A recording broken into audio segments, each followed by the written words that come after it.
Good morning Lahore, सुबह खैर। जागो लाहौर में मैं आप सबको खुश आमदीद कहती हूँ और मुझे तो आप जानते ही हैं, मैं हूँ आपकी होस्ट मुनीबा आसिफ। मैं ठीक ठाक हूँ और उम्मीद करती हूँ कि आप सबका वीकेंड बहुत ही अच्छा गुजरा होगा और आपने खूब हल्ला गुल्ला भी किया होगा।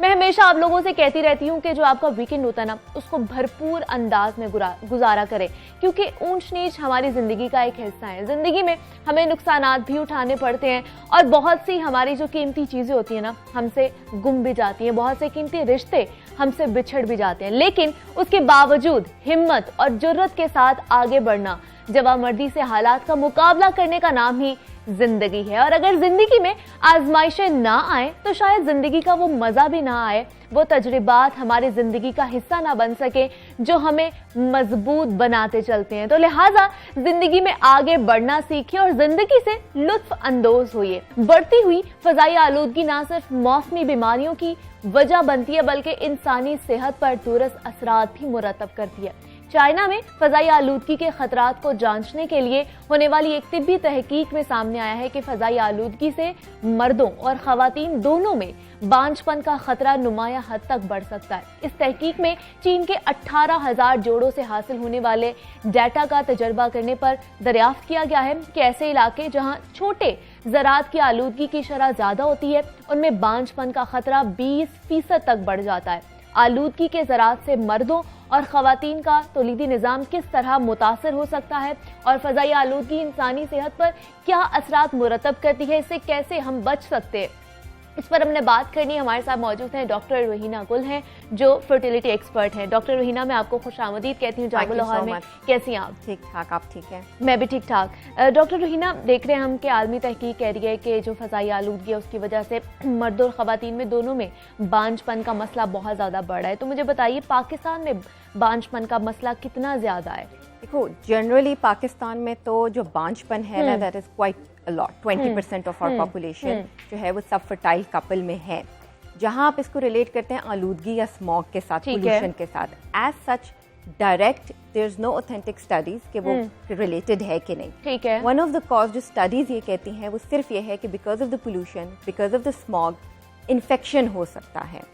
अगर किसी को इन्फेक्शन हो जाए लोअर बॉडी का, स्पेशली जो पेल्विक एरिया है या फीमेल जेनिटल या मेल जेनिटल का, उससे आपके अंडों की क्वालिटी इफेक्ट हो सकती है या सीमेन पैरामीटर्स कम हो सकते हैं और इसकी वजह से बांझपन में इजाफा हो सकता है। या वो रास्ता जिससे अंडे या स्पर्म ने गुजरना होता है, अगर उसमें इन्फेक्शन हो जाए तो फिर वो रास्ते जब अगर ब्लॉक हो जाए तो फिर ना अंडा गुजरेगा ना स्पर्म गुजरेगा और उसकी वजह से फर्टिलिटी इफेक्ट हो सकती है।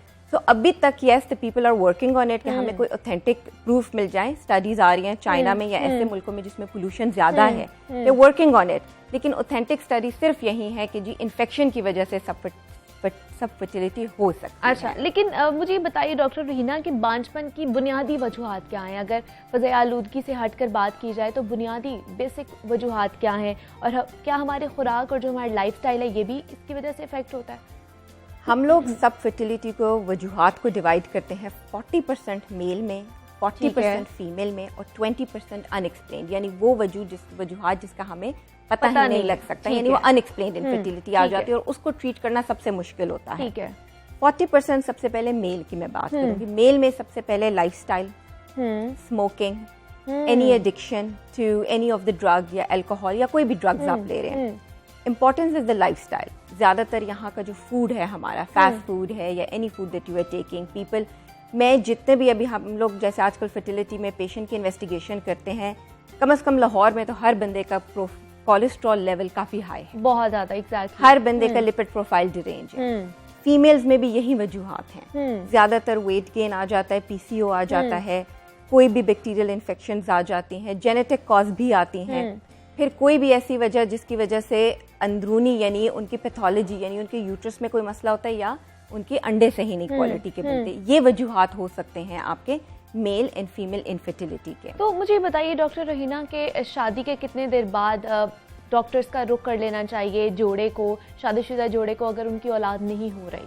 ये बात हम पहले भी कर चुके हैं और मैं दोबारा ये बात करना चाहती हूँ। जब एक लड़का लड़की की शादी होती है for 1 year, if they are having a proper physical activity twice a week, 1 year तक उनको कहीं जाने की जरूरत नहीं है अगर औरत की उम्र 35 साल से कम है।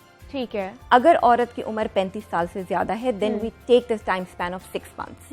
6 मंथ्स के बाद उसको जाना चाहिए किसी फर्टिलिटी स्पेशलिस्ट के पास, और अगर लड़की की उम्र 35 साल से कम है तो 1 ईयर तक वो इंतजार करे। ठीक है। 1 ईयर तक she can have a multivitamin, कोई फॉलिक एसिड ले ले, कोई भी अच्छी मल्टीविटामिन ले ले, but there is no need कि आप हर डॉक्टर के पास जाओ कि बच्चा नहीं हो रहा, बच्चा नहीं हो रहा, बच्चा नहीं हो रहा। ऐसा नहीं होना चाहिए, because it will bring additional stress to the couple, और जब आप और ज्यादा स्ट्रेस हो जाते हो तो फिर तो फर्टिलिटी और पीछे चली जाती है। तो 1 year is a time span that we ask the patient not to come to any clinic, because 1 year में फर्टिलिटी हो जाती है। लेकिन यहाँ पे डॉक्टर रीना एक बहुत ज्यादा कॉन्सेप्ट है, माइंडसेट ऐसा है कि अगर औलाद नहीं हो रही होती तो लड़की को इसका ज्यादा कसूरवार माना जाता है, हालांकि अगर मर्द में भी वो खामी हो तो वो उसमें नहीं मानते या उसको डॉक्टर के पास नहीं भेजते, वो खुद भी डॉक्टर के पास नहीं जाता। ये किस तरह का कॉन्सेप्ट है और ये कितना खतरनाक है? बिल्कुल है, ये कॉन्सेप्ट हमारे मुल्क में है कि औरत को ज्यादा कसूरवार ठहराया जाता है। इसलिए इन आवर सेंटर, जैसे मैं I work in a life centre, Hamid Latif का ये लाइफ IVF डिपार्टमेंट है, वहां पर जब हमारे पास एक औरत अपनी बेटी को लेके आती है कि इसकी शादी को इतना अरसा हो गया है, and most of the doctors in Pakistan now they don't take the women alone. ठीक है। हम लोग हर हाल में सबसे पहले मर्द का टेस्ट कराते ठीक हैं। है। मर्द का टेस्ट नॉर्मल होगा तो हम वाइफ के टेस्ट शुरू करते हैं, हार्मोनल प्रोफाइल्स या जो भी अल्ट्रासाउंड शुरू करते हैं। ये concept Aahista Aahista I am very glad के चेंज हो रहा है, क्योंकि हम लोग दिन के कम से कम 100 मरीज करते हैं, and I am happy that the couples are coming, male are getting the awareness कि हाँ देयर मतलब बुराई हो सकती है, कोई ना कोई खामी हो सकती है मर्द में भी, and they are coming up with that. आहिस्ता आहिस्ता कॉन्सेप्ट चेंज हो रहा है, but I am glad there are so many shows now going on the TV and the social media and everything. It is bringing this awareness. तो सिर्फ औरत को कसूरवार नहीं ठहराया जा सकता। जैसे मैंने बताया, हम हर साल के आखिर में अपने स्टैट्स बनाते हैं, and our stats is equally good as the stats around the world. ठीक है। और उसमें हमेशा 40% मेल भी फैक्टर हो सकता है कि मेल भी एक सब फर्टिलिटी कॉज कर सकता है, बट हर डॉक्टर को पहले मेल का टेस्ट करना चाहिए और फिर फीमेल के आगे टेस्टिंग होनी चाहिए। तो इसका मतलब हम ये कह सकते हैं ना कि बांझपन वो चाहे मर्द में हो या वो खातून में हो, वो एक लाइलाज बीमारी नहीं है, उसका इलाज हो सकता है। बिल्कुल ऐसा है, जैसे आपका डायबिटीज का या शुगर या कोई भी हार्मोनल इलाज नहीं कह सकते कि बिल्कुल एक ऐब नहीं है। एग्जैक्टली, साइंस ने इतनी तरक्की कर ली है, इतनी तरक्की कर ली है कि हमारे पास हर चीज का इलाज है, स्पेशली फर्टिलिटी का भी। IVF है, अब तो इतने ज्यादा टेक्निक आ गए, PGT है, PGD है, इतना कुछ है। तो बांझपन का इलाज बिल्कुल है। The only thing is you have to go to the right person. ठीक है, आपने जब आपको पता लग जाए 1 साल बाद आप कंसीव नहीं कर रहे हैं, तो try to go to the fertility specialist ताकि वो आपको in a right direction में लेके जाए। क्या लोगों में अवेयरनेस है, आपको लगता है डॉक्टर रीना? है, अवेयरनेस है, थोड़ी सी कम है, बिल्कुल कम है, क्योंकि हमारे पास एक तो हमारे मुल्क में थोड़े से फर्टिलिटी सेंटर्स कम ठीक है, तो उसकी वजह से जैसे हम लोग लाहौर में हैं, अब सिंध का पेशेंट तो हमारे पास जो आएगा वो बहुत लेट आएगा। तो एक ये भी है कि हमारे मुल्क में अवेयरनेस फर्टिलिटी के लिहाज से थोड़ी सी कम है। जहाँ एक औरत का बच्चा नहीं होता, एक कपल का बच्चा नहीं होता, 2-3 साल बाद मर्द दूसरी शादी कर लेता, एग्जैक्टली, दूसरा से भी नहीं होता, तीसरी शादी कर लेते। तो तीसरी शादी पर उसको एहसास होता है कि मेरे अगर बच्चे नहीं हो रहे तो let me go to a doctor, and when the male comes to a doctor तो पता लगता है कि मेल में ही मसला था, 3 शादियों बाद उसको पता चला। अवेयरनेस बहुत कम है, लेकिन है। It is growing now because of, that's what I said, because of your channels, because of the social media and everything, it is growing. जरूरत सिर्फ ज्यादा से ज्यादा fertility centers की है। ठीक है, तो मुझे बताइए बांझपन का जो तरीका है, कामयाब तरीका, वो कौन सा है? हम लोग एकदम इंटरवेंशंस टेक्निक्स पे नहीं जाते। ठीक है। साल बाद जब पेशेंट हमारे पास आता है तो सबसे पहले हम उनका मेडिसिन पे ट्रीटमेंट करते हैं। ठीक है। 1 साल फिर हम उन मेडिसिन को ट्राई करते हैं। अगर उनके हार्मोन्स और उनके ब्लड रिपोर्ट्स और उनके सीमेन एनालिसिस सब ठीक है, यानी उनके ब्लड रिपोर्ट सारे ठीक है, उसके बाद अगर 1 साल तक यानी शादी के दूसरे साल भी अब नहीं कंसीव करते तो दूसरे साल फिर हम इंटरवेंशंस पे जाते हैं और ART प्रोसीजर्स यानी एक फर्दर स्टेप पे जाते हैं। अगर फिर भी वो कंसीव नहीं कि फिर हम IVF पे जाते हैं। ठीक है। IVF is the procedure which is the latest, not the latest techniques, in been in Pakistan now for 30 years. It's a quite successful procedure. 50% couples आपके IVF के थ्रू कंसीव कर लेते हैं। उसके बाद फिर अगर IVF से भी कंसीव नहीं करते फिर हम PGT पे जाते हैं। PGT is a new technique that is bringing up. Life has bring this technique into Pakistan, और उसमें फिर ये है कि सारी जेनिटल टेस्टिंग होती है। ठीक है, क्या रीजन है कि वो कपल कंसीव नहीं कर पा रहा, तो उसमें काफी क्रोमोसोम जेनेटिक्स होते हैं। Yes. मेल और फीमेल, मेल आईवीएफ में इन्वॉल्व भी मेल और फीमेल होते हैं। ठीक है, आईवीएफ प्रोसीजर्स में या पीजीटीज में इन्वॉल्वमेंट ही दोनों मियां बीवी की है। मतलब ये नहीं हो सकता कि सिर्फ बीवी पे हम इलाज कर रहे हैं और मेल का कुछ पता ही नहीं है, ऐसा नहीं। लेकिन कुछ ऐसे भी तो केसेस आते होंगे ना जो कहते होंगे कि नहीं ये लड़की में ही खामी है, हमारा लड़का तो ठीक है। That's what I said.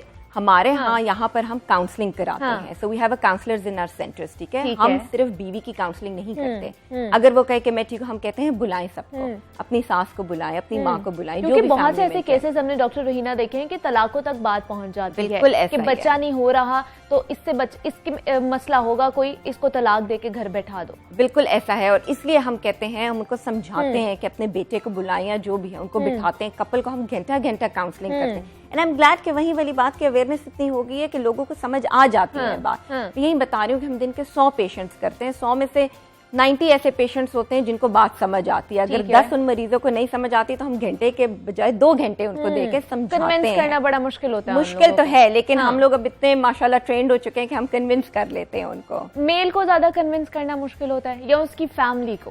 Family को yes. So it's very hard for us to convince the family. लेकिन then we are open for them ना कि आप आए और हमारे साथ बैठे। मदर्स आती हैं, सासें आती हैं, सब आते हैं, ससुर भी आते हैं, सब आते हैं, लेकिन हम समझा देते हैं। So we are trained in that as well. अगर मेल कन्विंस हो भी जाता है तो जो पीछे आपकी फैमिली होती है वो एक बहुत ज्यादा इम्पोर्टेंट रोल प्ले कर रही होती है आपके दिमाग में वो चीजें घुसाने की, ये कह सकते हैं। बिल्कुल ऐसा है, और हमारे पास बल्कि ऐसे भी कपल्स आते हैं जो बहुत छुपके से अपने घर से आते हैं। जैसे हमारा अगर आईवीएफ का प्रोसीजर शुरू होता है तो हम पेशेंट को कहते हैं कि आपको 4 से 5 दफा आना पड़ेगा। अच्छा, वो पेशेंट इतनी मुश्किल से आता है क्योंकि उन्होंने अपनी फैमिली में किसी को नहीं बताया होता। ठीक है ना, क्योंकि उन्होंने सास से या अपनी फैमिली से या माँ से सबसे छुपाए होते हैं। तो ये भी हमारा बहुत बड़ा एक डिलेमा है कि जो कपल इस इलाज से गुजर रहा होता है वो छुपा रहा होता है, ये उनके लिए सीक्रेट होता है। उनका एक हेल्दी बेबी जब पैदा हो जाता है, हम उन्हें कहते हैं कि जी हम सोशल मीडिया पे दें या किसी पे दें, they don't give the consent.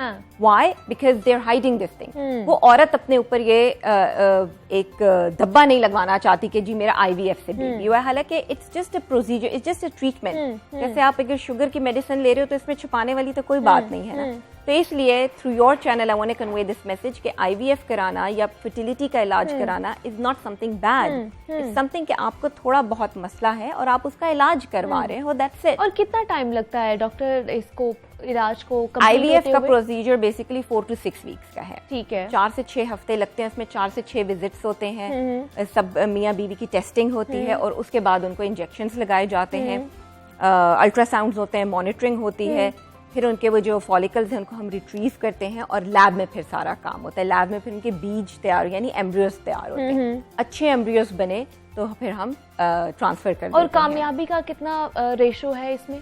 कामयाबी का रेशो जो हमारे सेंटर में और पाकिस्तान में है it's as equally good as around the world, is 40 to 50%। 40 to 50%। लेकिन अब जो न्यू टेक्नोलॉजीज है वो 60 to 70% भी इसको लेके जा रही है। तो अगर जिस जोड़े को औलाद नहीं हो रही तो क्या उसका वाहिद हल यही है कि टेस्ट ट्यूब बेबी भी एक है? नहीं, that's what I said, we go step by step. ठीक है, so we start with the medications first. हम पहले दवाइयों से शुरू करते हैं। और अगर मेडिकेशन से ना हो रही हो चीज, अगर पहले साल में मेडिकेशन से नहीं होती then we step forward to the treatments यानी प्रोसीजर्स हम शुरू करते हैं। सबसे पहले बेसिक प्रोसीजर तो आईयूआई का है। ठीक है, आईयूआई में भी एक सिंपल सा नॉन इन्वेसिव प्रोसीजर है, 20 मिनट आपके हमारे सेंटर में लगते हैं, पहले हम वो ट्राई करते हैं। बहुत it's even less expensive procedure.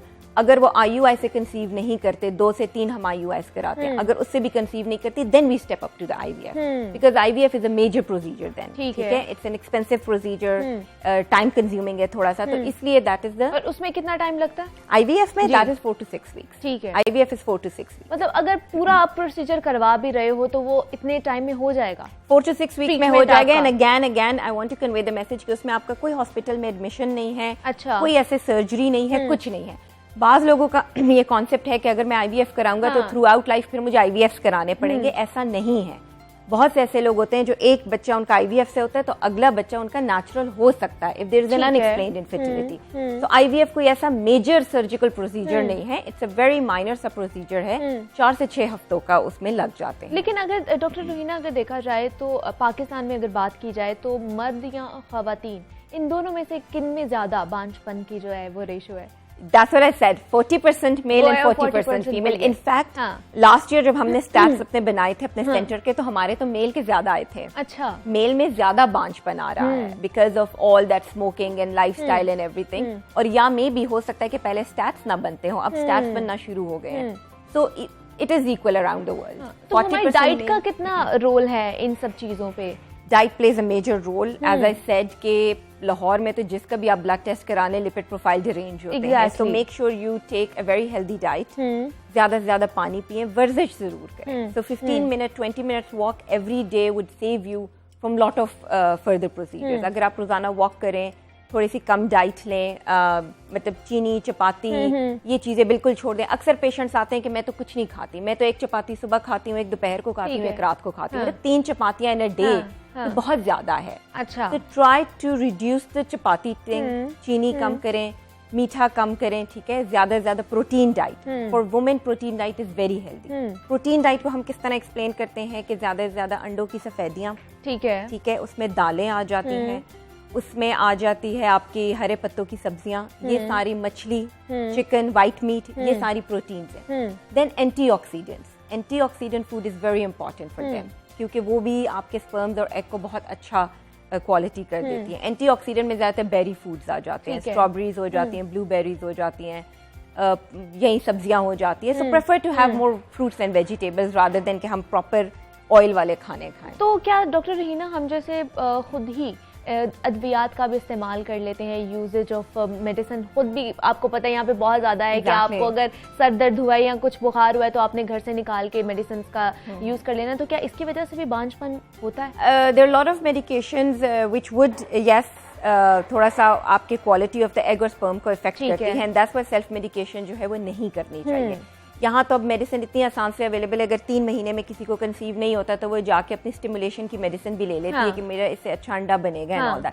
So I would highly recommend, please do not do that. Self medication नहीं करनी चाहिए. If you can not approach any fertility centre, अपने किसी भी करीबी डॉक्टर के पास, किसी भी फिजिशियन के पास चले जाएं. वहां पर आपको आराम से वो गाइड तो कर सकते हैं. आपको इतनी अवेयरनेस तो हर डॉक्टर को होती है कि मैंने इस पेशेंट को क्या देना है और क्या नहीं. तो yes, please avoid self medication. ठीक. और मुझे ये बताइए एक्सरसाइज कितनी जरूरी है? Exercise again is very important, specially यहाँ पर इस इशू को कम कर सकता है? बिल्कुल कम कर सकता है. और इस तरह मैं पेशेंट्स को एक्सप्लेन करती हूँ कि हमारे जितने भी मर्द हैं उनकी मेजॉरिटी जॉब है बैठने वाली, और औरतें भी सारा दिन जो टीवी और मॉर्निंग शोज के लिए बैठी होती हैं. होता क्या है कि आपके यहाँ लोअर बॉडी में फैट जमा हो जाता है, and that decrease the blood flow. तो इसलिए वॉक करनी चाहिए, थोड़ी सी ऐसी एक्सरसाइजेस कि आपके नीचे वाला जो लोअर एरिया पे फैट ना जमा हो. Exercise again, 20 minutes of exercise of your day would save you a lot. ठीक है. डॉक्टर रोहिना गुल हमारे साथ मौजूद थी. डॉक्टर रोहिना, बहुत शुक्रिया आपका कि आप हमारे शो पर आई और आपने वक्त दिया हमें, और हमें बता रही थी कि किस तरह हम कौन कौन से टिप्स हम लोग करके बांझपन को ख़त्म कर सकते हैं. और सबसे ज़्यादा इम्पॉर्टेंट ये है कि आप डॉक्टर से रुजू करें, क्योंकि वो बेहतर तरीके से उस बीमारी का इलाज कर सकते हैं. ये बीमारी है और ये इलाज बीमारी है जिसका इलाज हो सकता है, और ये इसको आप टैबू मत बनाएं कि हम लोगों ने अगर बाहर जाना है, डॉक्टर के पास जाना है, तो हम किसी को बता के नहीं जा सकते. ये हकीकत है, जिंदगी में ये चीजें साथ साथ चलती है. जनाब, यहाँ वक्त हुआ है एक छोटी सी ब्रेक का. मिलते हैं इस ब्रेक के बाद.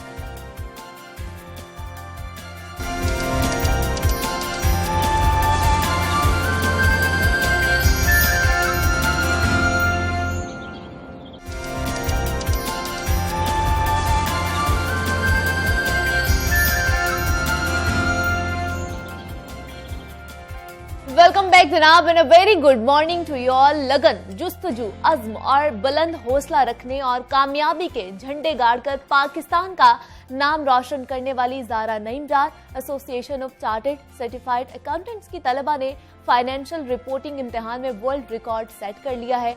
और मजीद उनसे मुलाकात करवाएंगी हमारी मरवा अंसर चौधरी. उनके साथ मौजूद है डिफेंस, ज़ारा नईम के घर पर है, और वो उनका क्या कहना है और उन्होंने कितनी मेहनत की है ये उन्हीं से जान लेते हैं. जी मरवा, बताइए हमें.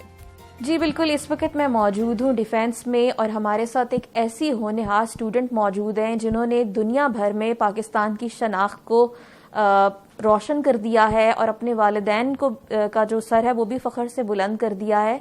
हमारे साथ मौजूद हैं ACCA में वर्ल्ड रिकॉर्ड बनाने वाली ज़ारा नईम डार.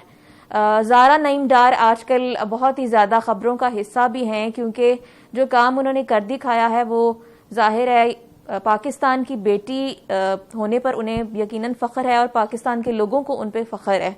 ज़ारा, कॉन्ग्रेचुलेशंस, इतना अच्छा रिकॉर्ड आपने कायम किया और दुनिया भर में पाकिस्तान की शनाख्त को फिर से अच्छा एक इमेज आपने सेट कर दी है। क्या कहेंगी, कैसा लगता है? बहुत ज़्यादा खुशी हो रही है मुझे, और मेरे लिए बहुत फ़ख्र की बात है कि मेरी फैमिली, मेरे ख़ानदान वाले, मेरे फ्रेंड्स सब बहुत मेरी इस अचीवमेंट से खुश हैं। अच्छा, आगे क्या करने का इरादा है और पेरेंट्स किस तरह से खुश हुए हैं, कितना आपको अप्रिशिएट कर रहे हैं? मेरे पेरेंट्स, मेरी सिस्टर्स बहुत ज़्यादा सपोर्टिव हैं और बहुत ज़्यादा वो इस चीज़ को लेकर अप्रिशिएट कर रहे हैं कि मैंने इतना बड़ा ये अचीवमेंट, ये माइलस्टोन अचीव किया है। और मेरा आगे का भी यही प्लान है कि मैं इंशाल्लाह अपना वर्क एक्सपीरियंस गेन करने के बाद फिर I will start my own consultancy firm in Pakistan. Financial reporting exam females के लिए बड़ा एक डिफरेंट सब्जेक्ट नहीं है, मतलब टफ कह सकते हैं आप इसको? बिल्कुल टफ़ तो है, लेकिन अगर आप उसे पढ़ें और समझें तो फिर तो कोई चीज़ आपके लिए मुश्किल नहीं रहती। एंड अगर आपका टेम्परामेंट इस तरह का है, आपका रुझान है फाइनेंस की तरफ, तो आप बिल्कुल फाइनेंशियल रिपोर्टिंग को अच्छे से पास कर सकते हैं। अच्छा, पेंडेमिक में और जब सारी दुनिया में खौफ फैला हुआ था, लोग तरह तरह की चीज़ें सोच रहे थे, नेगेटिविटी बहुत ज़्यादा थी, और उसमें आपने घर बैठे ये कर दिखाया। डेफिनेटली बहुत मुश्किल काम था, क्योंकि हम लोग इंस्टीट्यूट्स में जाके क्लासेस भी नहीं ले पा रहे थे। हम लोग ऑनलाइन लैपटॉप पे ही क्लासेस लेते थे। पूरा साल एक इस चीज़ को हो गया था, आई थिंक घर पे ही सब चल रहा था। लेकिन हमारे टीचर्स की कोऑपरेशन है हमारे साथ। टीचर्स बहुत सपोर्टिव थे, उन्होंने क्लास वाला इन्वायरमेंट हमें ऑनलाइन भी दिया था, जिसकी वजह से ये पॉसिबल रहा। कितना पढ़ती थी, कितना स्टडीज़ को टाइम दिया? हर वक्त पढ़ाकू बच्चा थी? नहीं, मैं हर वक्त नहीं पढ़ती, लेकिन अगर दिन में मैं 2 घंटे पढ़ाई का सोचूं तो मैं वो 2 घंटे सिर्फ पढ़ाई करती हूँ। उसके अलावा बाकी सारी रूटीन मेरी नॉर्मल रहती है। आप जैसी जो दूसरी लड़कियाँ, उनको क्या आप मशवरा देंगी, क्या एडवाइस करेंगी कि किस तरह से अपने जो गोल्स हैं उनको अचीव किया जा सकता है, और हौसले जो हैं वो आपके होने चाहिए बुलंद? मैं यही एडवाइस करना चाहूँगी कि अपने गोल्स को लेके काफ़ी क्लियर होना चाहिए। शुरू से ही आपको क्लियर होना चाहिए, और जो अपने लिए आप पाथ चूज़ कर लें उसके लिए आपको वर्क करना चाहिए कंसिस्टेंट रह के। पैशनेट थी? बहुत ज़्यादा पैशनेट ही हूँ, और पैशन की वजह से ही मैंने इतनी ज़्यादा मेहनत की है इस सब्जेक्ट के लिए। जी बिल्कुल, आपने देखा कि हमारी ज़ारा नईम से बात हुई, जो कि ACCA में इन्होंने वर्ल्ड रिकॉर्ड सेट किया है और मुल्क का नाम रोशन किया है। और किसी ने क्या खूब कहा है कि लगन सच्ची और हौसले बुलंद हो तो मंजिलों को पाना और कुछ कर दिखाना मुश्किल नहीं होता। ये ज़ारा ने साबित किया है, और दूसरी लड़कियों के लिए भी यही एडवाइस करती हैं कि अपने गोल्स क्लियर करें, और जो ज़िंदगी में मकाम चाहती हैं वो मेहनत से, तवज्जो से हासिल हो सकता है, चाहे कैसे भी हालात हों। जी ठीक है जी, मरवा अंसर ने हमें मिलवाया ज़ारा नईम से, और जिन्होंने पाकिस्तान का रोशन नाम किया है और हमारा नाम रोशन किया है। हम सब की जानिब से उनको भी बहुत ज़्यादा मुबारकबाद। आगे बढ़ते हैं और मैं आपको कहती हूँ जी आयानू, आज हम जिस टॉपिक पर बात करने वाले हैं ना नाजरीन, कहा जाता है कि किसी कौम की सकाफत, तारीख हो, फन हो या अदब, इसकी मादरी जुबान का मरहून मिन्नत होता है, और इलाकाई मादरी जुबानें मुनफरिद अंदाज़े फिक्र और हुस्न रखती हैं। मादरी जुबान न सिर्फ इंसान की शनाख्त और इजहार का जरिया है, बल्कि बेशकीमत रिवायात भी रखती हैं, और किसी जुबान के मतरूक होने का मतलब इस पूरी सकाफत का मतरूक हो जाना है। मादरी जुबान किसी भी शख्स की वो जुबान होती है जो उसे अपने घर और खानदान से विरसे में मिलती है। मादरी जुबानों के तहफ़्फ़ुज़ और बचाव के लिए हर साल 21 फरवरी को मादरी जुबानों का आलमी दिन यानी माँ बोली त्योहार मनाया जाता है। पाकिस्तानी माहिरीन लसानियात के मुताबिक मुल्क में मुख्तलिफ लहजों के फर्क से 74 जुबानें बोली जाती हैं, और सबसे ज्यादा बोली जाने वाली जुबान पंजाबी है, जिसे 48% अफराद बोलते हैं। और मादरी जुबान का इस्तेमाल मायूब क्यों समझा जाने लगा है? मादरी जुबानों का तहफ़्फ़ुज़ कैसे मुमकिन हो सकता है? इस पर बात करेंगे। हमारे साथ मौजूद हैं नाइला अंजुम है, पंजाबी शायरा हैं, अदीबा भी हैं, और उनके साथ मौजूद है आदिल लाहौरी हैं, ब्लॉगर हैं। मैं आप दोनों को खुशामदीद कहती हूँ। नाइला कैसी हैं आप? ठीक, अल्लाह का शुक्र है बहुत। आदिल आप कैसे हैं? बहुत शुक्रिया, सही हूं बिल्कुल। वालेकुम अस्सलाम। नाइला, सबसे पहले तो मुझे आप बताइए कि कहा जाता है कि माँ हमें बोलना सिखाती है, और वैसे ही जो माँ बोली होती है वो हमें इजहार करने का तरीका सिखाती है, जरिया बनती है। और तो हम क्यों अपनी माँ बोलियों से या अपनी मादरी जुबानों से पीछे होते जा रहे हैं, भुला दिए हमने? ये हमारे अपने कॉम्प्लेक्सेस हैं। अच्छा। अदरवाइज तो जितना आप ईज उस चीज में महसूस करते हैं ना जो आप बचपन से सुनते आ रहे होते हैं, ऐसे ही है। इवन आप बचपन क्या, आप जब मेरे ख्याल में कहते हैं कि जब आप 4-5 माह के अभी माँ के पेट में होते हैं ना, तो तब से आपको आवाजें सुनना शुरू हो जाती हैं। बिल्कुल ऐसे ही है। तो जाहिर बात है वो वही आवाजें सुनती है ना जिसमें माँ बोलती है जी। तो इसलिए हम सबसे ज्यादा ईज जो होती है ना हमारे लिए, वो पंजाबी हो, सराइकी, जो भी हो। अब ये देखें कि हम लोग इवन इंग्लिश बोलते हैं ना, तो हमारे पास वो लहजा आता है। हाँ।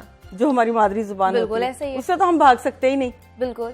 लेकिन कोशिश जरूर करते हैं कि और पंजाबी जुबान तो इतनी प्यारी जुबान है कि मतलब मैंने खुद उर्दू में शुरू किया था लिखना, लेकिन जब खुद से मतलब जैसे ख्वाब में नहीं आना शुरू हो जाती चीजें, तो वो चूंकि साथ साथ रही है वो चीज। लेकिन देखा जाता है नाइला कि अब इतना नहीं इस तरफ रुझान, लोग पंजाबी बोलने को एक शायद मायूब चीज समझते हैं, लेकिन अगर बाहर के लोगों को देखें तो वो यहाँ पर आके हमारी जुबान सीखने की कोशिश करते हैं, बोलने की कोशिश करते हैं, और हम अपनी ही जुबान से भाग नहीं। आप बाहर देखिए ना, बाहर मुल्कों में जितने लोग हैं वो या तो वहाँ की लैंग्वेज बोलेंगे या फिर अपनी जुबान बोलेंगे, इवन पंजाबी बोलेंगे। इंडिया के लोग देख लें, फख्र करना चाहिए ना आपके पास जो कुछ भी है। बिल्कुल ऐसे ही। आदिल, बाहर से अगर देखें तो सयाह जब आते हैं तो वो यहाँ पर आके हमारी पंजाबी बोलने की कोशिश करते हैं, बेशक टूटी फूटी बोलते हैं लेकिन बोलते हैं, उनको पसंद आती है, लेकिन हम ही अपनी मादरी जुबान को भुला बैठे हैं। मेरे ख्याल में मैं पंजाबी च जवाब दवां ते बेहतर होएगा। जी जी जरूर जरूर। अच्छा, असल च हुंदा है कि ਅਸੀਂ ਪੰਜਾਬੀ ਬੋਲਣ ਵਾਲਿਆਂ ਨੂੰ ਇਹ ਸਮਝਦੇ ਹਾਂ ਕਿ ਜਿਵੇਂ ਇਹ ਪਿੰਡੂ ਹੈਗੇ ਨੇ। ਬਿਲਕੁਲ। ਪੰਜਾਬੀ ਬੋਲਣ ਵਾਲਿਆਂ ਨੂੰ ਪਿੰਡੂ ਤਸਵੁਰ ਕੀਤਾ ਜਾਂਦਾ ਹੈ, ਹਾਲਾਂਕਿ ਇਸ ਤਰ੍ਹਾਂ ਦੀ ਗੱਲ ਨਹੀਂ ਹੈਗੀ। ਮਾਂ ਬੋਲੀ ਜਿਹੜੀ ਹੈਗੀ ਹੈ ਉਹ ਜਿਹੜੀ ਕੌਮ ਆਪਣੀ ਮਾਂ ਬੋਲੀ ਭੁੱਲ ਜਾਂਦੀ ਹੈ ਉਹ ਆਪਣੀ ਕਈ ਸਕਾਫਤਾਂ ਵੀ ਖਤਮ ਕਰ ਦਿੰਦੀ ਹੈ। ਐਸੇ ਹੀ ਹੈ।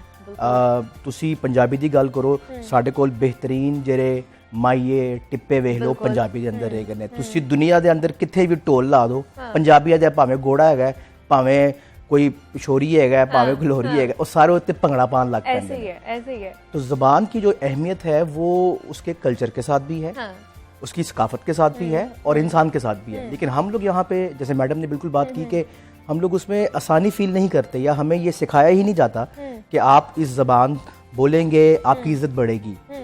पंजाब की बात करें तो लहदा, अगर आपको शायद पता हो कि चढ़दा पंजाब ते लहंदा पंजाब, ये दो पंजाब हैं कि जहाँ से कला स्टार्ट होती है। तो हम इस वाले पंजाब के अंदर बहुत ही ये कॉम्प्लेक्स फील करते हैं कि अगर हम अंग्रेजी नहीं बोलेंगे, उर्दू नहीं बोलेंगे तो हमें शायद बहुत ज्यादा डिवैल्यू किया जाएगा। तो ये स्कूल से ग्रूमिंग होनी चाहिए। अनफॉर्चुनेटली हमारे स्कूल्स में नहीं है। अब कल पंजाबी का आलमी दिन था, ज़बानों का आलमी दिन था, तो बहुत खुशी जान के हुई कि एक बहुत बड़ी तादाद इस ज़बान से मोहब्बत करने वाले सड़कों पे है। लेकिन उनमें जो हम एक्सपेक्ट कर रहे थे कि वो लोग जो सिविल सोसाइटीज़ हैं जो बाकी जगहों पे अपना रोल प्ले करती हैं, ज़बान पे आकर उन्होंने अपना रोल प्ले नहीं किया। तो हम इसी तरह ज़बान ख़त्म करेंगे, अपनी सकाफत ख़त्म कर रहे हैं। और पंजाब की सकाफत आप देख लें, आप हमारे कोई भी शायर देख लें, शाह हुसैन देख लें, बुल्ले शाह देख लें, जिसके अंदर जो आपको स्पिरिचुअलिटी मिलेगी वो तमाम पंजाबी शायर हैं। तो हम अपनी ज़बान से मोहब्बत करने की बजाय उससे दूर भाग रहे हैं। एग्जैक्टली ऐसे ही। नाइला, एक बच्चे को अपनी मादरी ज़बान या माँ बोली ज़बान से रोशनास कराना कितना ज़रूरी है? बहुत ज़रूरी है। आप वही जैसे इन्होंने कहा है आदिल साहब ने कि आप उसको अगर मादरी जुबान फर्ज करें नहीं सिखाते हैं, तो मादरी जुबान के साथ जुड़ी हुई जो बहुत सारी छोटी छोटी चीजें हैं वो नहीं पता चलेंगी। एग्जैक्टली। और बच्चा जब बोलना ही शुरू होता है तो हम उसको अंग्रेजी पे लगा देते हैं, अंग्रेजी सिखाना शुरू कर देते हैं, और जब वो मादरी जुबान ही नहीं समझेगा, अपनी सकाफत को ही नहीं जान पाएगा। अब मैं पिछले दिनों अपने बता रही हूँ कि मैं, आपने बताया ना कि बच्चे को कैसे सिखाएं। हाँ जी। मुझे खुद ये पेश आया ना चीज कि मैं अपने बच्चे के साथ अपनी कोई याद शेयर करना चाह रही हूँ। मैं तो खैर बहुत फख्र से कहती हूँ, और मैं तो किसी भी मॉल में जाऊं, बड़े से बड़ी जगह पे भी जाऊं, तो मैं तो धड़ाधड़ पंजाबी बोलती हूँ। अच्छा। मेरे हस्बैंड और ये बच्चे कहेंगे कि माँ, मैं कहती हूँ कि तुम्हें क्या, अभी परसों हम लोग गए, तो लोग फिर अजीब तरीके से नहीं देखते कि ये लोगों पंजाबी को क्या बोल रही करना है आपने? लोगों के साथ वहाँ पे पता नहीं कौन कौन लोग होते हैं। हम वहाँ लोगों के लिए नहीं गए होते, अपने लिए गए होते हैं। बिल्कुल ऐसे ही। तो आप अपने आप को देखिए, क्योंकि आप कहीं देखे ना, अगर बैठे हो या मॉल में चले जाओ या रेस्टोरेंट में बैठे हो, तो आप पंजाबी बोलना शुरू कर दे तो लोग आपको मुड़ मुड़ के देखते हैं कि पता नहीं आपने कोई गुनाह कर दिया या कुछ कर दिया ऐसा, आपने पंजाबी बोली है ना, और क्या बोला है। हाँ बिल्कुल। तो भाई जिसको हम अच्छे लगते हैं उसको जेन्युइन हालत में अच्छे लगे ना। ये बनावट और ये सारी चीजें आपको वैसे भी अंदर से डैमेज करती हैं। और हम शायर लोग जो है ना, हम तो कहते हैं कि जितने हम जेन्युइन होंगे ना उतना अच्छा शेर कहेंगे। तो मतलब हम बनावटी हो गए हैं अपनी जबान को बिल्कुल लेकर। बिल्कुल। और ये हमारे, मैंने बताया कि हमारे कॉम्प्लेक्सेस हैं। अगर हम खुद को मुकम्मल तसव्वुर करें तो हम जैसे होंगे वैसे पेश हो जाएंगे। और अगर हम अपने आप में हम कमी महसूस करते हैं, खुद को फील कराते हैं कि हमें ये कमी है और हमने इसको ओवरकम करना है, तो ये हम जानबूझ के वो हरकत करते हैं। अदरवाइज तो हमारे, आप ये देखें, कहते हैं कि गिनती ते गाला असी पंजाबी से ज्यादा करिए तो स्वाद आंदा नहीं। बिल्कुल ऐसे ही है। मुझे आदिल आप बताएं, कल जो इवेंट आप लोगों ने ऑर्गेनाइज करवाया अब चेरिंग क्रॉस पर, कैसा रिस्पांस मिला उसका आप लोगों को? बहुत ज्यादा लोग थे जो इस जबान के साथ जुड़े हुए थे। ठीक है। और बच्चों की बहुत बड़ी तादाद थी, खास तौर पर उनकी जो बहुत अच्छे स्कूल्स में पढ़ते थे, लेकिन उनके स्कूलों में पंजाबी नहीं पढ़ाई जाती। नहीं पढ़ाई जाती, बिल्कुल ऐसे ही है। जैसे मैडम ने बात की कि जबान की अहमियत जो सी है आपके जज्बात के साथ भी है। जब से, मतलब मैं आपको शहर का कल्चर बताऊं कि हम गुजरते थे तो वो कोई बुजुर्ग बैठा हुआ भी पुत्र रहते हैं। हाँ जी। वो पुत्र का जो वर्ड है वो आपका खून बढ़ाता है। बिल्कुल ऐसे ही है। माँ जोन सी है वे पुत्र रहते हैं। अब मॉम डैड का जब वर्ड आया तो फीलिंग्स भी हमारी खत्म हो गई है।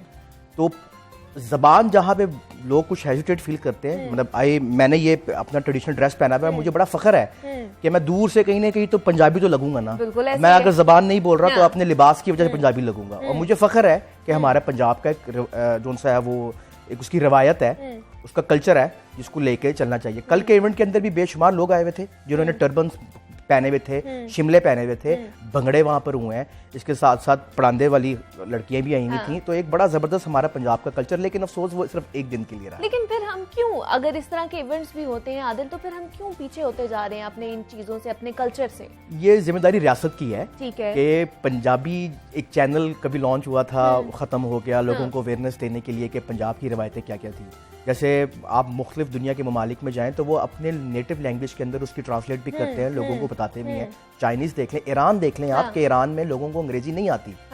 वहाँ पे आपको सबसे बड़ी डिफिकल्टी ये होगी कि आपको इंग्लिश जो सी है वो समझने वाला कोई नहीं होगा। वो अपनी पर्शियन लैंग्वेज के अंदर हर चीज करते हैं। हमारे अंदर ये नहीं है। हमारे साइन बोर्ड्स उर्दू या अंग्रेजी में है, शाहमुखी गुरमुखी में कोई जबान साइन बोर्ड्स नहीं है।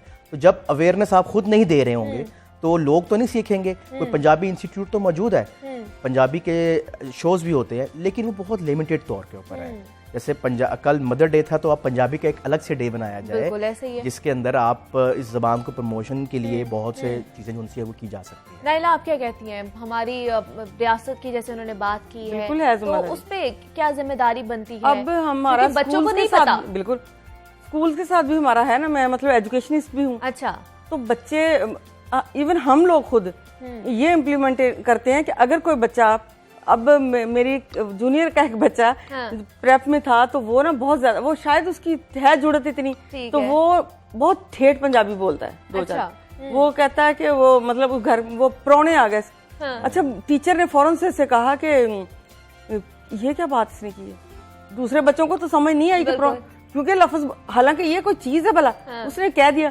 आप यहाँ तक देखें कि बच्चों को स्टक ऑफ किया जाता है। जो बड़े बड़े स्कूल्स हैं ना, ये मतलब अब नाम नहीं लूंगी, तो वहाँ पे कर दिया जाता है। अच्छा। कि उनके बाकायदा पेरेंट को कॉल जाती है कि ये किया, ये बात की है। तो फिर इस तरह जारी बात है, या होते होते छोटी चीजों से ही चीजें बड़ी होती है ना। बच्चों ने बड़े होना तो कल्चर को आगे लेके चलना है, तो बच्चों को सिखाई नहीं जाती चीज। तो फिर तो हम अपनी जुबानों से, अपने कल्चर से बहुत दूर होते जा रहे हैं, क्योंकि आगे आने वाली नस्ल को तो पता ही नहीं होगा कि पंजाबी सकाफत क्या थी, हमारा कल्चर क्या था। बिल्कुल।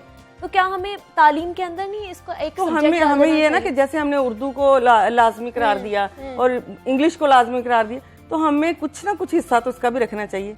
कुछ क्लासों तक महदूद बेशक कर दें, मतलब पूरा ना वहां तक जाएं, एंड तक जाएं कि आगे जाके जिसको अच्छी लगेगी वो कर लेगा। स्पेशलिटीज में जिसकी जो होगी करना चाहिए, लेकिन वहां तक तो हो ना, कोई चले 5वीं तक, 7वीं तक, कोई 10वीं तक, कोई छोटी मोटी कोई एक छोटी बुक की जो है ना वो लगाएं।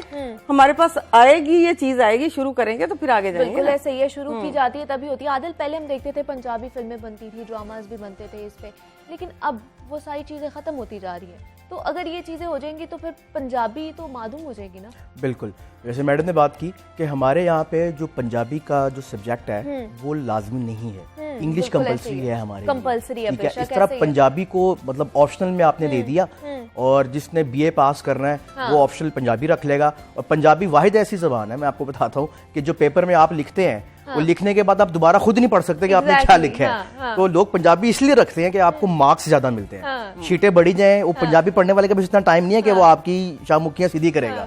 पंजाबी यहाँ पे इसलिए रखी जाती है कि जोन सा है वो आपके मार्क्स ज्यादा आ जाए। तो ये तो आपका निजाम है। तो हम आहिस्ता आहिस्ता खत्म होते जा रहे हैं इन मामलात के अंदर। मुझे एक बड़ी अच्छी नज़म याद आ रही है अमृता प्रीतम की, जिन्होंने पंजाब के बारे में बात की है। जरूर। और वो ये है जिससे हम अपने बचपन में अपने इलाकों में अंदरून शहर में सुनते आए हैं।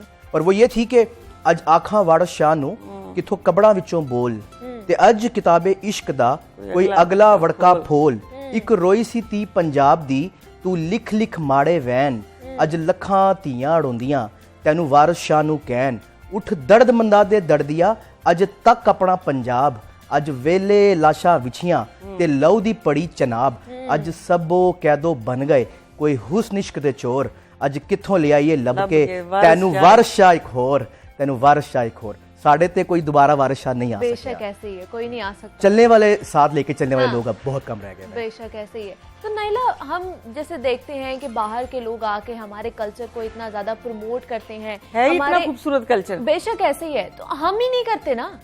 हम अगर बाहर जाते हैं, अगर पाकिस्तान में ही रहते हैं तो हम अंग्रेजी को ज्यादा तरजीह देते हैं, हम अंग्रेजी बोलना वैसे आदत हो गई हुई है हमें कि जो चीज हमें आसानी से या जो चीज हमारी अपनी होती है ना, हम उसे फॉर ग्रांटेड ले लेते हैं। हम कहते हैं कि ये तो एवं ही है। तो बस इसी वजह से हमने अपनी जुबान को भी एवं समझ लिया हुआ है कि वो आसान, उसमें हम अच्छा कह सकते हैं। आपको कुछ भी कहने के लिए पूरा कल्चर चाहिए होता है। कहने के लिए एक छोटी सी नज़म आपने लिखनी हो ना, उसके पीछे बहुत कुछ होता है। बेशक ऐसे है। तो अब आपके पास वो चीजें ही नहीं है, वो तालीम ही नहीं है, तो कैसे कहेंगे? दूसरी बात ये नाइला के अब वाली जनरेशन में और जो पुरानी जनरेशन है उनमें एक बहुत ज्यादा गैप आ गया हुआ है, कम्युनिकेशन गैप आ गया हुआ है। क्योंकि हमारी जो पुरानी जनरेशन थी वो पंजाबी बोलती थी, और जब अब वो बोलते हैं बच्चों के साथ तो उनको समझ नहीं आती बच्चों को। बच्चे बहुत ज्यादा प्रॉब्लम में आए हुए हैं। एग्जैक्टली, वो कहते हैं स्कूल में कुछ और है, आप कुछ और, दादियां नानियां और, हम करें क्या? बोल सकते, उनको 3-4 जुबानें सीखनी पड़ रही हैं और हम एक दूसरे को फिर वो समझ भी नहीं पाते, वो एक गैप आ जाता है। बिल्कुल, मैंने अपना बताया ना कि अपने बेटे को समझा रही हूँ। अब ये अगर हम लोग होते तो एक तूड़ी लफ्ज कितना मुश्किल है, लेकिन तूड़ी सिर्फ लफ्ज थोड़ी है, वो भी एक कल्चर है, उसका मतलब है वो चीजें। अब मैं समझा के आखिर मैंने कहा चल रहा नहीं दे, मतलब नहीं समझा पाई उसे कि क्या बताऊं, पहले गंदम समझाऊं फिर उसकी चीजें समझाऊं, फिर मैंने कहा चलो रहने दो।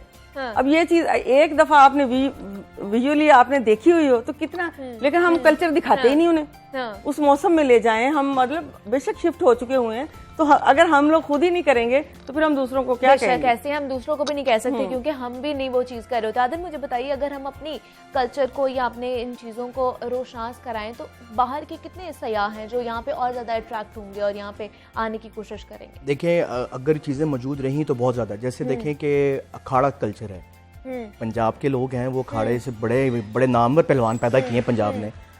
तो अगर आप उस कल्चर को खत्म कर देंगे टूरिस्ट नहीं आएगा। बिल्कुल ऐसे ही है। उसके अलावा देखें लाहौर की गलियों के अंदर, क्योंकि ताल्लुक मेरा लाहौर से है, तो सदाएं लगाने वाले पंजाबी में सदाएं लगाते थे। बिल्कुल ऐसे ही है। उर्दू में सदा लगाने वाला कोई नहीं था। जिसने जोन से कोई कलाम पढ़ना हारमोनियम निकालेगा और पंजाबी की जो काफिये हैं वो पढ़ना स्टार्ट कर देगा, उसका एक अलग से रिदम है। तो जब हम उसको प्रमोट नहीं करेंगे, जबान भी खत्म, कल्चर भी खत्म। तो सयाह यहाँ पर सिर्फ बिल्डिंगें देखने नहीं आ सकता, जो भी अब बहुत थोड़ी रह गई हैं। तो जोन सा है, ये जो जबान आपकी है वो बहुत अहमियत रखती है। यहाँ पे कोई मेला होता था तो मेले के अंदर पंजाबियों का होना लाज़िम मलजूम था। बिल्कुल ऐसे ही। लाहौर के बारे में कहा जाता था कि 7 दिन ते 8 मेले, there were 7 days and 8 festivals in a week। तो टाइम ही नहीं था लोडियों के पास कि वो 7 दिन घूमते रह रहे हैं, कभी एक मेला यहाँ चल रहा है, कभी एक मेला वहां चल रहा है। तो ये पंजाब की रौनक जो थी वो मेलों ठेलों से थी, उसकी जबान से थी, उसके कल्चर से थी, जो खत्म हो गई। माँ जो थी अपने बच्चे को लोड़ी देती थी, हमने लोड़ियां ली हुई हैं। अब लोड़ी देने वाला कोई नहीं है कि वो बच्चे को लोड़ी दे सके कोई। अब जी वो पॉइंट्स लगा देते हैं फोन पे और जो बच्चे सो जाते हैं। बिल्कुल, वो सोते रही है वो भी जब तक मोबाइल ना पकड़ाए उनको। Exactly, तो वो लोड़ी कल्चर भी खत्म, वो जज्बात हम लोग असल में अपने जज्बात खत्म कर रहे हैं जज्बात खत्म हो गई, जबान भी गई, नहीं, आपके जैसे इन्होंने कहा सकाफत कि भी सिर्फ गई। एक यही छोटी सी बात है ना कि पुत्र कहना हाँ। या माँ का लफ्ज कितना खूबसूरत है, और वो मम्मी से और वो फील ही नहीं आती। एग्जैक्टली, बेशक ऐसे ही है। नाइला, आप शायरा भी हैं, अदीबा भी हैं, कोई पंजाबी में हमें शेर या वो कुछ सुनाना चाहें आप? उससे पहले ये कहूंगी कि मुझे मतलब हमें भी ये चीजें फेस करना पड़ रही हैं। बिल्कुल ऐसे कि मैं पंजाबी में कहना शुरू किया तो बहुत सारे मुशायरों की डिमांड नहीं होती थी, तो मुझे उर्दू में भी कहना पड़ा। अच्छा, कि जाहिर बात है, अब मतलब अगर जाना है, आपने मूव करना है, तो फिर उन्होंने कहा कि आप फिर कोई उर्दू कलाम भी लिखें, तो फिर उस तरफ भी लिखा और उस तरफ भी लिखा। अब 2 कश्तियों का मुसाफिर, तो आपको पता ही है फिर कैसा होगा। बेशक, तो ये चीजें तो हम लोग भी फेस कर रहे हैं, और मैं सुनाती हूँ जरूर आपको। ये पाटा गलमा सीन दे, जीना ही ते जीन दे, हिजर हंडौना पै गया, बने बहाने पीण दे। और 1-2 शेर में और मुझे मतलब इस चीज के हवाले से कि मैनू कोल बिठा के तकिया जांदा है, हाँ, नाले प्यार करन तो डकिया जांदा है, रूह दे तरले वेखण वाले हुंदे ने, जद अणखां दा मोहरा फकिया जांदा है, ते पहला हत्थ नू पैर छुआने पैंदे ने, फिर किसी दे सिर ते रखिया जांदा है। वाह वाह, क्या बात, क्या बात, क्या बात है। बहुत शुक्रिया। नाइला अंजुम शायरा थी और अदीबा थी, हमारे साथ मौजूद थी, और आदिल लाहौरी हमारे साथ मौजूद थे, मारूफ ब्लॉगर है, लाहौर की सकाफत के हवाले से हमें बता रहे थे। तो जनाब, आगे भी हमने बढ़ना है, बहुत सारी और बातें करनी, बहुत सारे सेगमेंट है जो आपके साथ शेयर हमने करने हैं। आपने कहीं नहीं जाना, हमारे साथ ही मौजूद रहना है। मिलते हैं इस छोटी सी ब्रेक के बाद।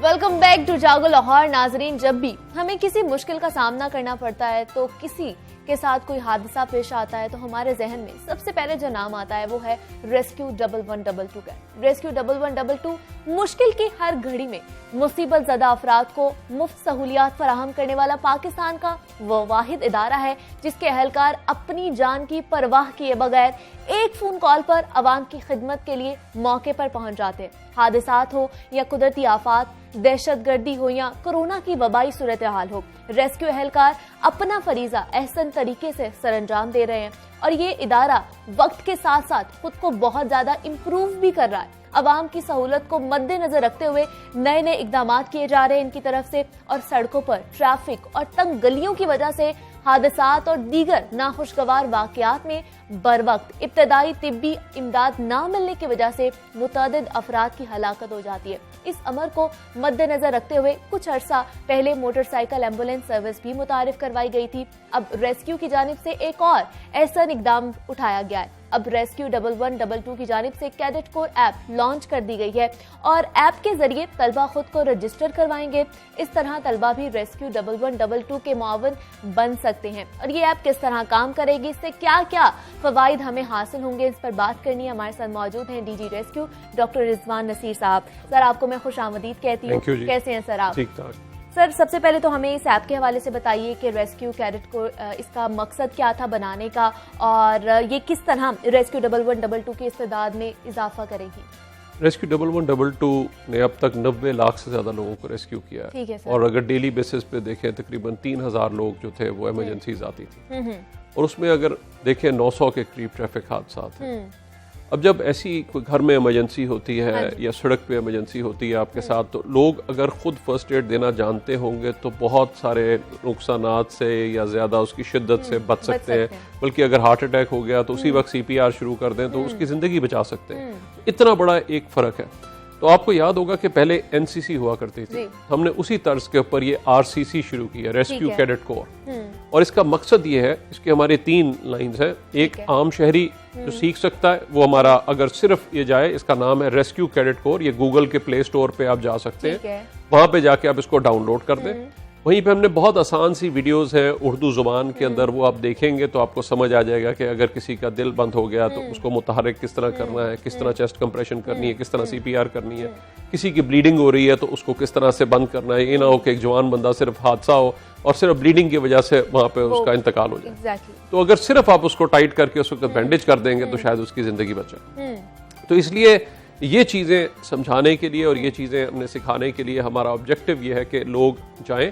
बहुत आसान है, कोई चार्जेस नहीं है, आप सिंपली जाके उसके ऊपर डाउनलोड कर सकते हैं उसको, वहाँ पे आप लर्न करें, वहाँ पे वो आपको सिखाएंगे। और उसके बाद हैंड्स ऑन के लिए अगर आप आम शहरी हैं तो आपके लिए जाके, वरना स्टूडेंट्स भी जा सकते हैं, हमारे करीबी स्टेशन जो कि हर टाउन में अब स्टेशन मौजूद है, वहाँ पे जाएं और वहाँ पे आपको ट्रेनिंग दे दी जाएगी। और अगर दूसरा जो है, हमने चूंकि अभी कोरोना था और उसके अंदर सारे कॉलेजेस स्कूल उस तरह से नहीं खुले हुए थे, तो हमने कॉलेजेस के स्टूडेंट्स के लिए जो हमने किया है वो ये है कि यही पहले इनिशियल लेक्चर्स और वो चीज़ें ऐप के ऊपर कर लेंगे। उसके बाद वो लोग कॉलेज के अंदर हमारी टीमें जाएंगी, 2 हफ्ता उनका बाकायदा ड्रिल से लेकर सारी प्रैक्टिस से लेकर ये सारी चीजें कराई जाएंगी। और जब वो कर लेंगे तो फिर ऑनलाइन उनकी बाकायदा सर्टिफिकेशन का प्रोसेस होगा। तो इससे हमारा ऑब्जेक्टिव ये है कि हर घर में फर्स्ट एडर हो और सारे जो हमारे आने वाली नस्ल है वो एक जिम्मेदार शहरी बने। बिल्कुल, कि हमारा पाकिस्तान है, हमने किस तरह अपने गली मोहल्लों को साफ रखना है, किस तरह हमने बीमारी को फैलने से रोकना है, किस तरह अगर कोई भी जख्मी हो जाए हमने उसको बचाना है। हमारा मकसद ये है कि हम सब मिलकर रेस्क्यू कर सके पाकिस्तान को, और वो इसी तरीके से कर सकेंगे कि अगर हम सब लोग अपना एक अहम किरदार, अपना रोल प्ले अपनी करें, जिम्मेदारी समझ के ये चीज करें। सर मुझे बताइए, इस वक्त रेस्क्यू के पास कितने वॉलंटियर्स मौजूद हैं और वो इस ऐप के जरिए जुड़े हैं? हमारा जैसे देखिए शहरों में तो बड़े शहरों में जो कि नंबर ऑफ इमरजेंसी ज्यादा होती है तो वहाँ पे हमारी सारी टीमें काम कर रही हैं। तो वैसे जैसे बाहर जाते हैं, हर गांव में मुश्किल था कि हम रेस्क्यू सर्विस लेके जाएं, तो वहाँ पे हमने कम्युनिटी इमरजेंसी रिस्पांस टीम बनाई है। ठीक है। तो हर यूनियन काउंसिल की सतह पे अगर तकरीबन 4,500 यूनियन काउंसिल्स हैं तो हमने मुख्तलिफ कॉलेजेस और यूनिवर्सिटीज की भी लेके तकरीबन 5,000 इस वक्त हमारी कम्युनिटी इमरजेंसी रिस्पांस टीम्स हैं। ठीक है। और इस वक्त को हम 1.25 लाख से ज्यादा लोगों को बाकायदा ट्रेन कर चुके हैं और 10 लाख तक सिर्फ हमने अपना अवेयरनेस मैसेज जो है वो पहुंचाया है। तो अब हम चाहेंगे कि वो लोग साथ साथ एक तो बार बार इसको देखें, इन वीडियोस को देखने से, इनको ट्रेन होने से, जब आज सारा सोशल मीडिया आ गया, कुछ फोन के ऊपर है, तो मैं समझता हूँ एक बहुत आसान है कि आप जब भी आपने देखना है, थोड़ा सा दोहराना है तो 3 मिनट लगेंगे, 4 मिनट की, तो आप अपना CAG CPR किस तरीके से हमें करनी है, क्या हमें चीजें करनी है, वो आप चीजें जो है वो सारी उस पर देख सकेंगे, उसके ऊपर आप सीख सकेंगे और वहाँ पर आम शहरी को पता होना चाहिए कि जो फर्स्ट एड है वो किस तरह देनी है या मरहम पट्टी किस तरह करनी है। तो इस तरह जो रेस्क्यू 1122 का जो बोझ है जो उन पे बहुत ज्यादा पड़ा है वो कम हो सकता है, वो कम हो सकता है। प्लस मैं समझते हैं, देखिए हमारे कुरान पाक में कि जिसने एक जिंदगी बचाई गया उसने पूरी इंसानियत को बचाया। Exactly, मैं आपको यकीन दिलाता हूँ कि ये अगर आज आपने सब लोगों ने ये सीखी हुई है तो अगर आपके घर में किसी को इमरजेंसी हो जाती है आप उसकी जिंदगी बचा सकेंगे। जो भी है जिसको भी कॉल करेंगे उसको आने में एक थोड़ा सा चंद मिनट लगेंगे, बिल्कुल ऐसे ही। लेकिन अगर आपको खुद पता है कि जी किस तरह से, क्योंकि हार्ट जब अगर बंद हो जाए तो आपको चंद मिनटों के अंदर अंदर अगर आपने बहाल नहीं किया तो दिमाग को ऑक्सीजन नहीं पहुंची तो दिमाग का तो हो गया, डैमेज हो जाता है। अगर देखें लाहौर में आबादी बहुत ज्यादा है, बेहंगम ट्रैफिक है और यहाँ पे रिस्पांस टाइम बढ़ने का भी बहुत ज्यादा इम्कानात है। जी हमने इसीलिए मोटरसाइकिल सर्विस शुरू की थी, शुरू लेकिन उसमें भी बहुत ज्यादा तनकीद आई लोगों की। हाँ, शुरू में बहुत तनकीद आई। जब भी वो कहते हैं ना काम शुरू करना बड़ा मुश्किल है, बिल्कुल ऐसे ही है, और उसको फिर सक्सेसफुल बनाना। आज उस सर्विस मोटरसाइकिल सर्विस ने आप देखें 6.5 लाख लोगों को रेस्क्यू किया है और तकरीबन एवरेज रिस्पांस टाइम उसका 4 मिनट है। ठीक है। अब ये अगर आप सर्विस और परफॉर्मेंस देखें, ये इंटरनेशनली आप कंपेयर कर सकती हैं एज ए मॉडल परफॉर्मेंस। हमें एक और प्रॉब्लम जो बहुत बड़ी आ रही थी वो ये था कि जो लोग हमें एक तो बिला वजह कॉल करते हैं, अच्छा, जिस तरह तकरीबन हमें 60,000 कॉल डेली आती है जिसमें से एक्चुअल इमरजेंसी कॉल जो है वो 3,000 है। तो अगर 2 या 3 भी कर लें तो 8,000 9,000 हो गई। तो उसमें से जिस वक्त नंबर को बिला वजह लोग बिजी रखते। दूसरा हुआ कि जब हमने लाहौर जब 2004 में सर्विस का आगाज किया बहुत छोटा था, आज एक तरफ रायबर्न, दूसरी तरफ बरकी, तीसरी तरफ शादरा, यानी इतना एक्सपेंशन हुई और इतनी नई सोसाइटी है कि अब उन एड्रेसेस को याद रखना मुश्किल है। और लाहौर शहर जैसे में शहर में हमारे वसाइल भी चूंकि बढ़े, एम्बुलेंसेस बढ़ गई और चीजें हुई, तो उन सब का एक मैनुअली उसको मेंटेन रखना मुश्किल था। आज हमने एक नई स्पेशल फैसिलिटी की है कि जब भी आप कॉल करेंगे, आपको आइंदा से हम ऐप भी ला रहे हैं कि आपकी हमें लोकेशन आ जाएगी, उसके करीबी जो भी गाड़ी अवेलेबल है फौरन हम उसको भी कॉन्फ्रेंस कॉल पे ले लेंगे ताकि उसके साथ हम बात कर रहे हैं, आप जब एड्रेस एक्सप्लेन कर रहे हैं वो सुन रहा है, ताकि अगर उसको किसी चीज की समझ ना आए तो उसी वक्त पूछ ले और बाय द टाइम इंशाल्लाह बात खत्म होगी वो आप तक पहुंचा होगा। बिल्कुल ठीक है। तो हम ये सिस्टम भी साथ साथ लेकर आ रहे हैं, लेकिन वहीं पे अगर हमारे हर घर में और हर जगह पे वॉलंटियर होंगे तो वो साथ ही उसकी फर्स्ट एड शुरू कर देंगे और उतनी देर में हमारी टीमें भी पहुंच जाएंगी। तो मैं समझता हूँ इससे जिंदगियां बचाने में हम बहुत बड़ा इंपॉर्टेंट रोल प्ले कर रहे होंगे। ठीक है सर, बहुत शुक्रिया। डीजी रेस्क्यू हमारे साथ मौजूद है डॉक्टर रिजवान सर, बहुत शुक्रिया। सबसे मैं अपील जो वही कि हमने गूगल ऐप पे जाएं, डाउनलोड करें, आज आप जो सीखेंगे, मुझे यकीन है कि कल किसी की जिंदगी बचाएंगे, हमेशा बेशक याद ऐसे ही रखेंगे है, कि बेशक मैंने ऐसे ही जिंदगी है। को बचाया बहुत था। शुक्रिया आए सर, हमारा बहुत साथ। शुक्रिया आपका कि आपने हमें वक्त दिया। हम देखते आ रहे हैं कि इसी तरह रेस्क्यू 1122 अपना जो फरीजा है वो ऐसे तरीके से सर अंजाम दे रहा है, और हम हर दफ़ा ये देखते हैं कि किसी को भी ज़रूरत पड़ती है, वो बेशक कहीं पे भी हो, किसी भी शहर के कोने पे हो, और हमने देखा है कि रेस्क्यू 1122 वहाँ पर पहुँचकर उसकी जान बचाने की कोशिश करती है और जान बचाती भी है। तो हम सब की तरफ से आप लोगों को हमारा फ़ख्र है कि आप हमारा नाम रोशन कर रहे हैं, तो हमारी तरफ से हम आपको सलाम पेश करते हैं। आज के लिए मुझे इजाज़त दीजिए, अपना बेहद ख्याल रखिए, अल्लाह हाफ़िज़।